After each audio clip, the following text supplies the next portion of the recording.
আমরা সংসদে সমাধান চেয়েছিলাম। সংসদে যেহেতু উপযুক্ত সমাধান আমরা পাচ্ছি না, ফলে রাজপথে আমাদেরকে অবস্থান নিতে হচ্ছে। যারা অন্তর্বর্তী সরকারের দায়িত্বে ছিলেন, ডক্টর মোহাম্মদ ইউনূস সহ, এই যে আমাদের আইন উপদেষ্টা আসিফ নজরুল সহ যার যে সকল উপদেষ্টা ছিলেন, গুরুত্বপূর্ণ ভূমিকা পালন করেছেন, তাদেরকে দায়িত্ব নিতে হবে। তারা তো এই অধ্যাদেশগুলো করেছিল, তো তারা কেন করেছিল, এখন যে বাতিল করা হচ্ছে, এগুলো নিয়ে তাদেরকে কথা বলতে হবে। ডক্টর মোহাম্মদ ইউনূসকে মুখ খুলতে হবে। তারা অধ্যাদেশ করে চলে গিয়েছে, একটা ইলেকশন ইঞ্জিনিয়ারিং করে বিএনপির হাতে ক্ষমতা দিয়ে চলে গিয়েছে। এখন এই আইনগুলো, অধ্যাদেশগুলো বাতিল হয়ে যাবে, সংস্কার হবে না, আর তারা কোনো কথা বলবে না, তারা যার যার ক্যারিয়ারে ফিরে যাবে। এটা কিন্তু হবে না। জনগণের কাঠগড়া, তাদেরকেও দাঁড় হতে হবে। এখন বাংলাদেশে যা কিছু হচ্ছে সংস্কারকে কেন্দ্র করে, এটা কোনো আসলে খুবই যে অপ্রত্যাশিত এরকম না। এই ধারণা এবং এই রাজনীতি ঐক্যমত কমিশন থেকে বা 5ই আগস্টের পর থেকেই শুরু হয়েছে।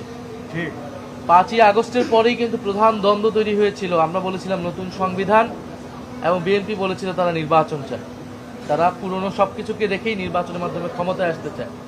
আমরা বলেছিলাম শুধু ক্ষমতার পরিবর্তনের জন্য গণ অভ্যুত্থান হয়নি, দেশের সংস্কার প্রয়োজন, আমূল সংস্কার প্রয়োজন।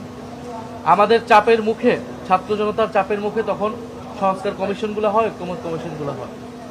তো এখন দেখা যাচ্ছে যে নির্বাচনের পরে তারা নিরঙ্কুশ ক্ষমতা নিয়ে 2/3 আসন পাওয়ার ফলে তারা কোনো কিছুকে আর তোয়াক্কা করছে না।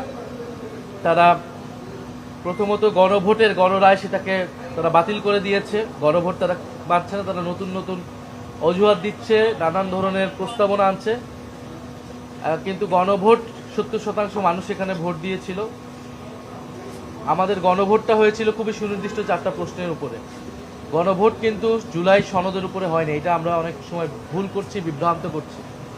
জুলাই সনদে যে নোট অফ ডিসেন্ট এবং তাদের বিভিন্ন নোট দেওয়া আছে, জুলাই সনদ অনুযায়ী আসলে সবকিছু তাদের ইস্তিহার অনুযায়ী হবে। এই জটিলতা এড়ানোর জন্য কিন্তু তখন গণভোট আদেশ করা হয়, এবং যেখানে সুনির্দিষ্ট 4টি প্রশ্ন করা হয়, যার রেফারেন্স পয়েন্ট হচ্ছে জুলাই সনদ। সেই গণভোট তারা মানলেন না। দ্বিতীয়ত, এখন শুনতে পাচ্ছি যে বিভিন্ন যেই গুরুত্বপূর্ণ অধ্যাদেশ ছিল, তার মধ্যে গুরুত্বপূর্ণ 10 থেকে 11টি অধ্যাদেশ তারা সংসদে আনছেন না, তারা সেটাকে আইনে পরিণত করবেন না। এর মধ্যে অতি গুরুত্বপূর্ণ রয়েছে গুম প্রতিকার এবং প্রতিরোধ অধ্যাদেশ, জাতীয় মানবাধিকার কমিশন অধ্যাদেশ, বিচারপতি নিয়োগ অধ্যাদেশ, বিচারালয়ে যে সচিবালয় নিয়োগ, এটা অধ্যাদেশ।